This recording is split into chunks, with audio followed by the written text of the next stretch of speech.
Welcome back to another CanonFastReviews.com. I'm Todd Armstrong, and today I want to be looking at the new and the old version of Canon's 35mm 1.4. Canon just announced this one a little while ago, a couple months ago, and I've been shooting the older version for the last few years.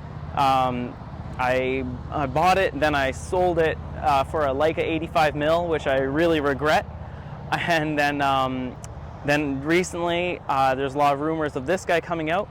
I ended up buying this one. I ended up buying two of them, and I won't get into why. But anyways, then they announced this one, and I went ahead and bought it. And I wasn't sure if I wanted to make the jump.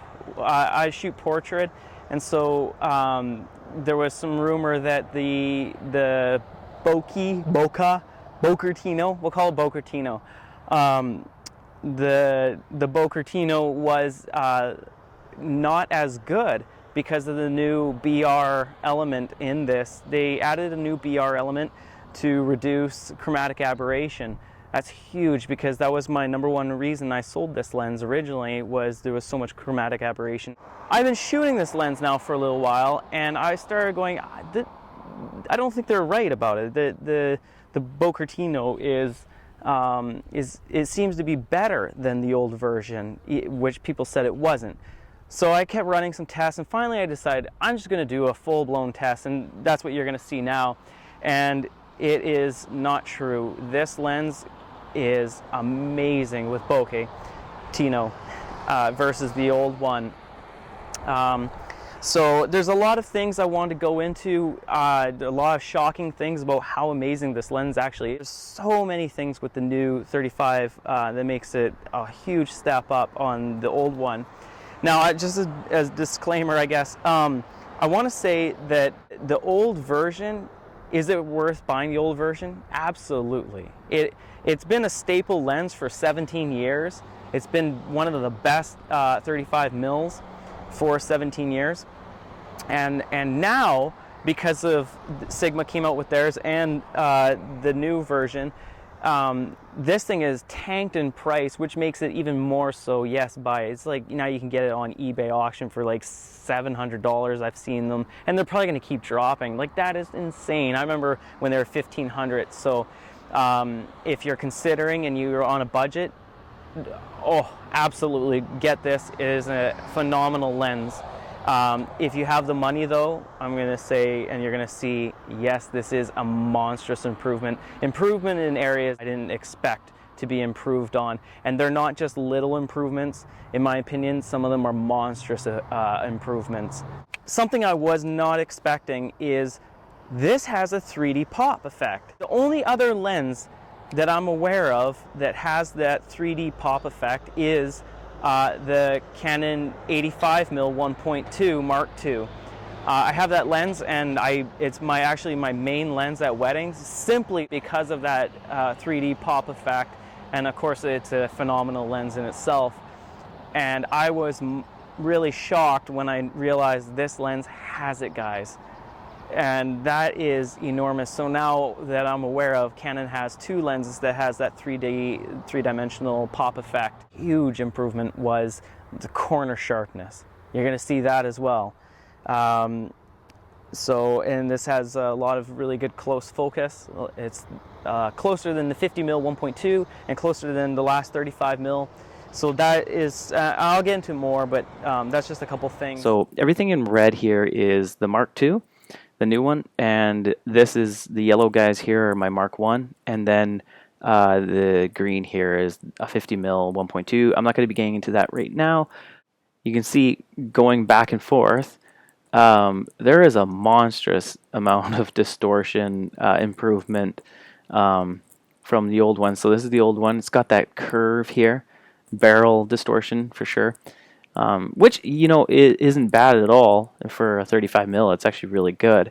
But compared to the new one, it's crazy how much of a difference it is. It's totally flattened out, a lot straighter. It almost looks like the tips perk up a little bit like a pincushion, but it's still barrel distortion, very slight barrel distortion. So there's basically almost no distortion at all with the new one. Another thing let me show you is the corner sharpness. Now I'm not huge on corner sharpness because I do a lot of portrait.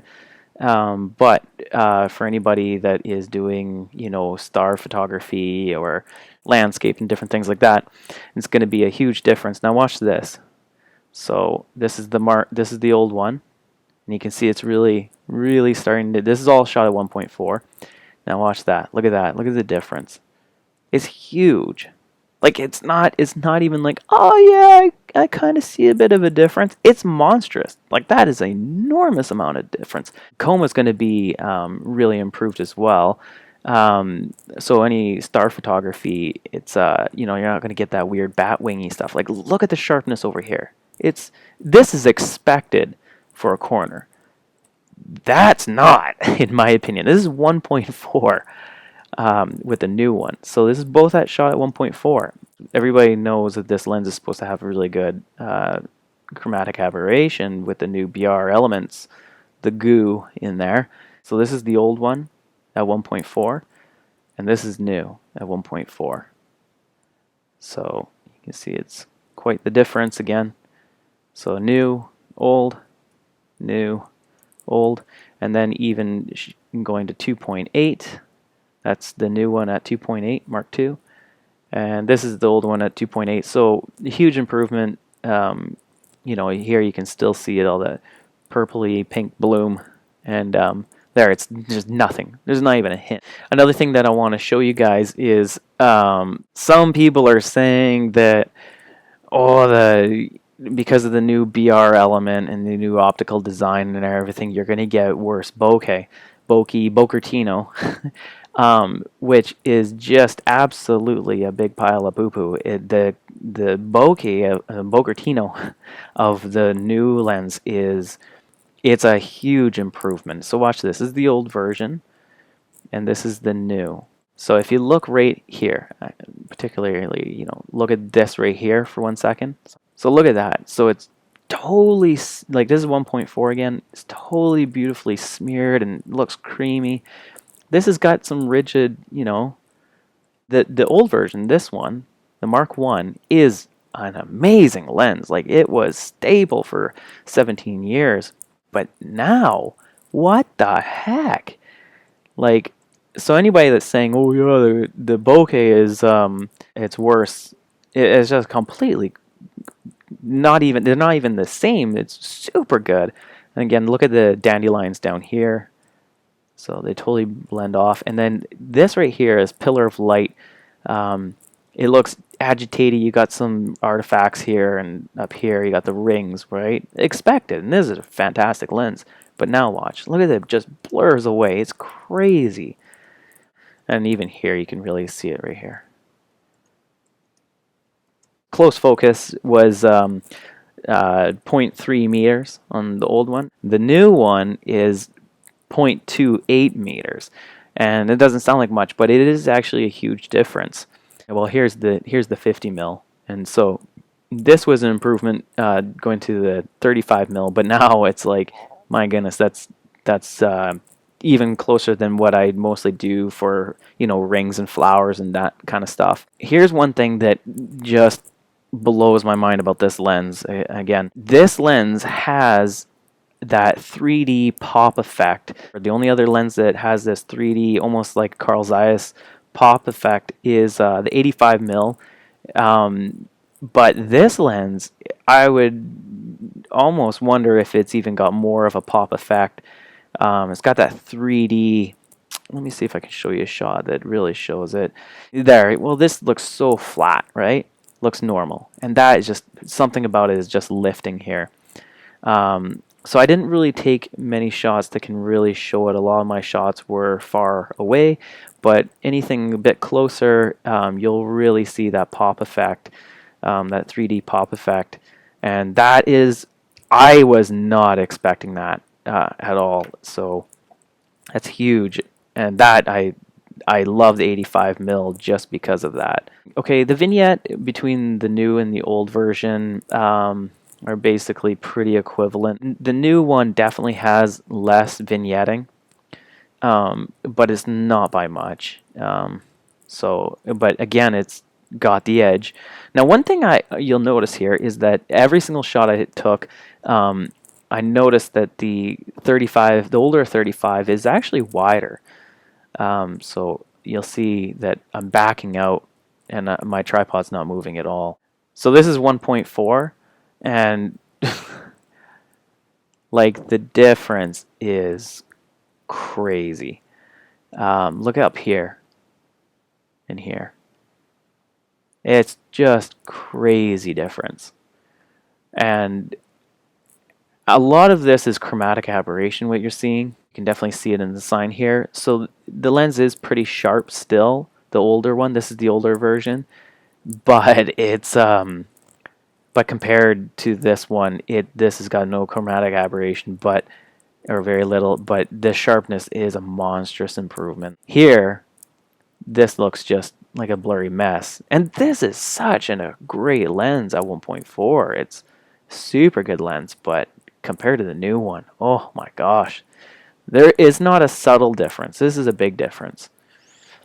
The Mark II BR, it's as sharp as the old one around f 2.5, 2.2. This is f2, okay? So you can see still a huge amount of chromatic aberration. So the new one is beating the old one at 1.4, even in sharpness. Look at this. Look at the sharpness. That is crazy. Like, that's not a small difference.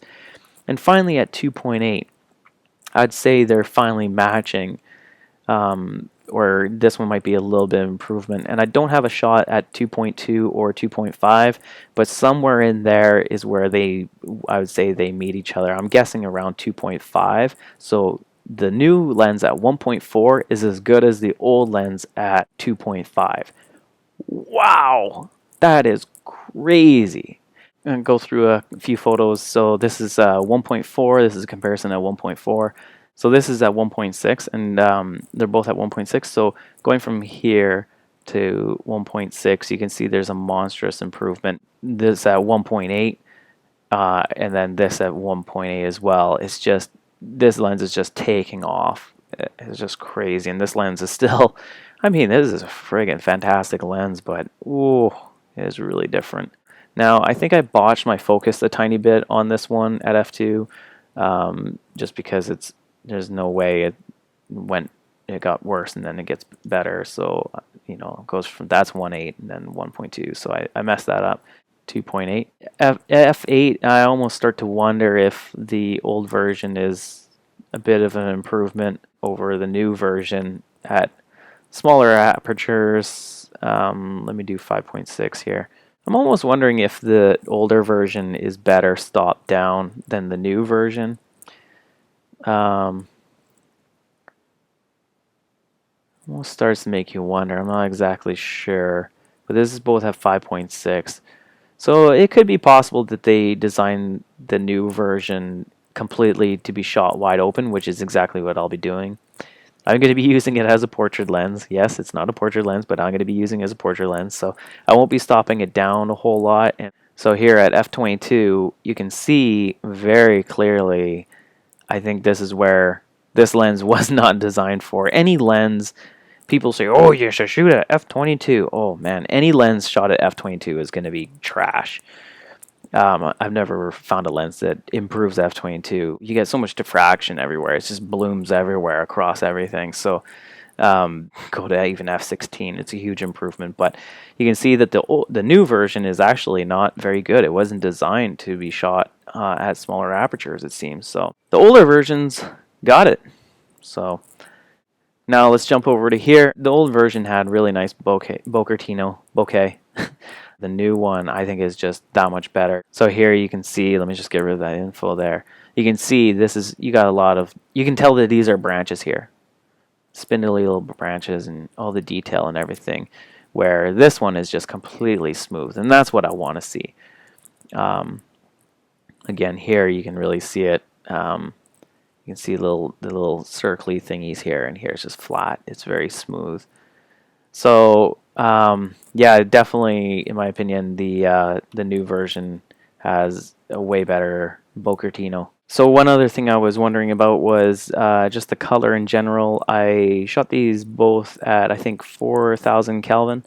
I locked it in, and I just wanted to see if there was any color difference. Because with Sigma, there is quite a big difference. The Sigma is a lot warmer. I kind of wonder if there is a little bit of a cooler tone maybe in the new one. It's hard to tell. It's nothing that you would really notice. But here again, shot at 5.6, you can see the jitteriness of the Bocartino here versus this is very smooth. And then lastly, I think what I'm going to show you is just the flare and ghosting. So here this is at 1.4 on the new lens, and this is 1.4 at the old lens.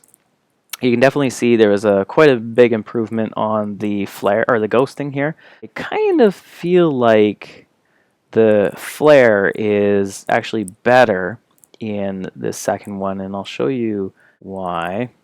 So here you can definitely see by F11, so this is by F11, you can see the ghosting is way better in the second version, the newer version. There's less ghosting here, there's big blobs on the older version. But the flare, it's a lot more blanket of flare. And this I don't really see on the old one. You can see the sun stars are totally different.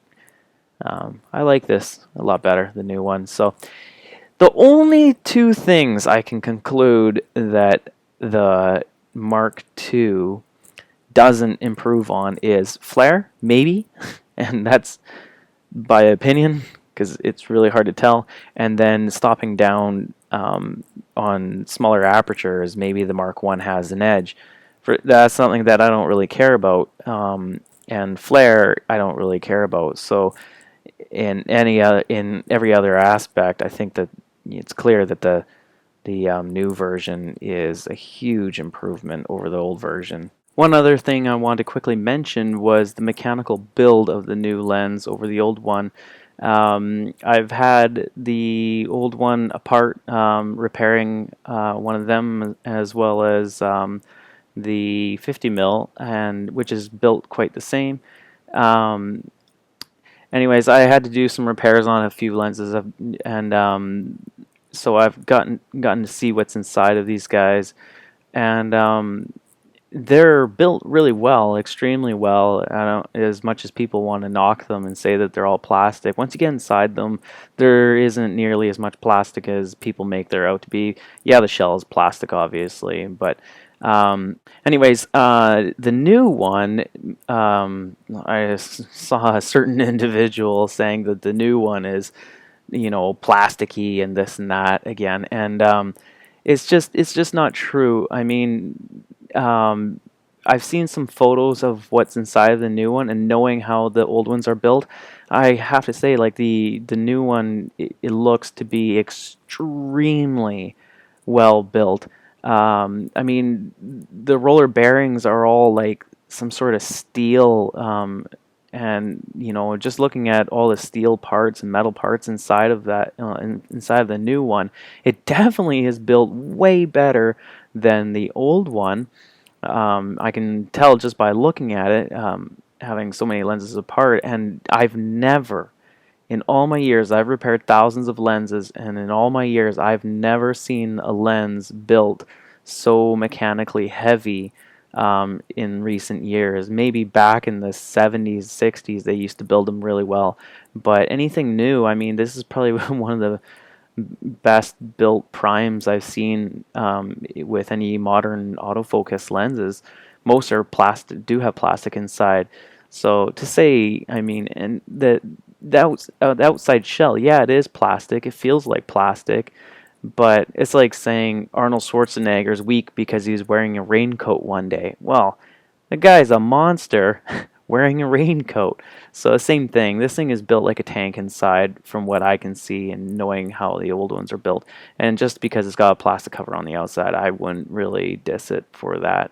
It's also got the ass gasket, weather sealing. So there's lots of improvements. I think that it would be nice to talk to a Canon, one of the guys who made the lens, and I think that they've put a lot of stuff into this. So you can Google those pictures. There's lots of pictures floating around about what's inside of this thing. I'm not going to tear my lens apart. I'll tear this guy apart, but not this one. For what I'm shooting, a lot of portraits, and being able to shoot wide open at 1.4 broad daylight is unheard of. I mean, I would never do that. Maybe I would stop down to 1.8 on another lens, but this lens is asking to be shot at 1.4. I've never heard of that, and so you can do that without getting any chromatic aberration. And like we've seen, it's almost equivalent to It's almost equivalent to like f2.8 on the older version at 1.4. It's just ridiculous. So I do think that this lens is the best lens that I own currently now. And it could be the best prime portrait for Canon right now. One other thing is the bokeh Tino.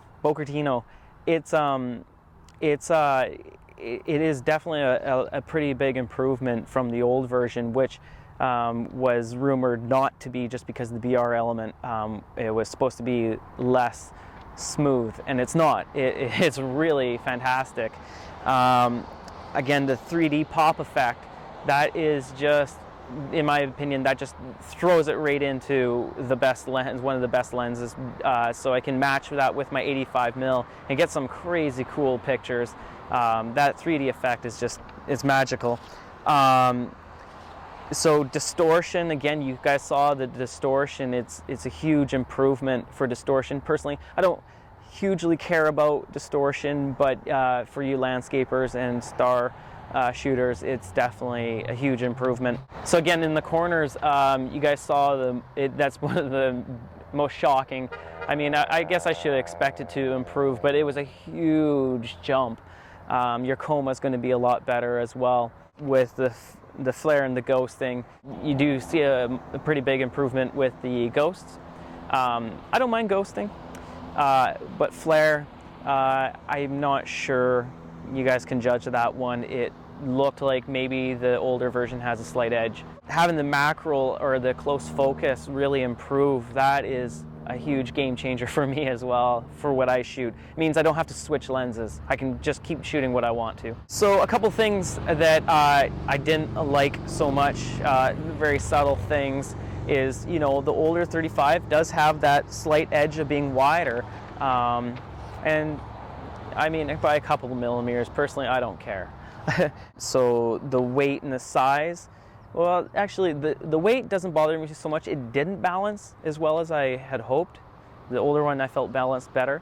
The weight, the size of it, the length of it, I did notice I did bump it around a lot. It is, for a prime, it is quite long, I'll be honest. I thought I would be totally fine with it, but I do feel it's one thing that I wasn't really expecting to see is that at smaller apertures, the older lens was better, stopping down. Personally, for me, I don't really care. I mean, it's such a sharp lens anyways. They're both such good lenses. Don't know if I mentioned is that the other lens, the older lens, was actually about a quarter to a half a stop more light coming in. So anybody shooting night photography, that might be an issue. I doubt it though, but it was kind of, I guess the lens is so long that you lose a bit of that light coming through. So you do lose a little bit of light coming through. Here's the box. So you can see that they did change the box. It's some sort of silver, modern-y box. I don't know. I kind of like the old one better. Maybe it's just a nostalgic thing, but now we got a silver box. That's kind of interesting. One thing that I really like is that the old hood used to just kind of like a friction fit, bayonet friction fit, so it just goes on there and that's good, whatever, it worked. But they actually changed it. Today, now we have a little magic button, and so there's no friction, it just goes on and off, but then it locks in with that pin, and to take it off, you just press the pin. I personally, I like that. It feels cleaner, it slides on, clicks. They changed the nameplate on the feet and meters window here. So it's actually like an aluminum or some sort of metal piece here, where there was nothing here on the old one. It was just the window. But my buddy has already, like, he just banged up against there. It actually sticks out a bit, and it totally, he smashed his up, and the metal, all the paint's flaking off. So it's kind of, I mean, I personally don't really care for the look of that metal piece, but the problem is that for resale, if you ever want to resell, if you get this all chipped up, the paint just seems to flake right off. So in conclusion, is the new lens really worth the extra cash to upgrade? How fast can you get to the bank? It really is a monstrous difference. Yeah, it is a huge price jump, but you know, it's, I would say probably a $700 jump, but it really is a huge improvement. I, of course, was really shocked of how much of an improvement it was. I mean, the thing though is that this lens now selling, you know, eBay used on auction for like $700. If you're just starting out and you're considering buying it, remember this lens has been the king for 17 years, and now you're getting it for half the price. So this is probably one of my new lenses that I'm highly recommending to friends that are thinking about going with 35mm or 50mm. I'm saying go with this for the price. It's just incredible amount of value. So just because this and the Sigma has brought the price down, it's crazy you can get into the game of this was the king for $700 now. But you know, I'm super glad that I made the jump, and it is really absolutely shockingly worth spending the money. So yeah, if you can afford it and you're, you know, shooting full time and you're considering getting the new one, I have to highly recommend it. It's just such a shockingly good lens, and you know, three-dimensional pop and bokeh and all that other stuff. It's just goes on and on. It's worth the money if you can spend the money. But don't forget about this guy for you guys starting out. It's really great lens for the price. So I hope you like this video. You can have any questions down in the description box there, and don't forget to like and subscribe, and I'll keep the videos rolling. If you want to see all my test shots, you can go to my website, canonfastreviews.com, and that's Canon with 2 N's. And I've posted all the photos. I'll leave the link in the description box, and you can go to there and you can actually roll your mouse over and see each stop and everything in comparison with each lens at each stop. So definitely go check that out. It's really cool, and I hope you guys enjoyed this. Hope it helps. Talk to you.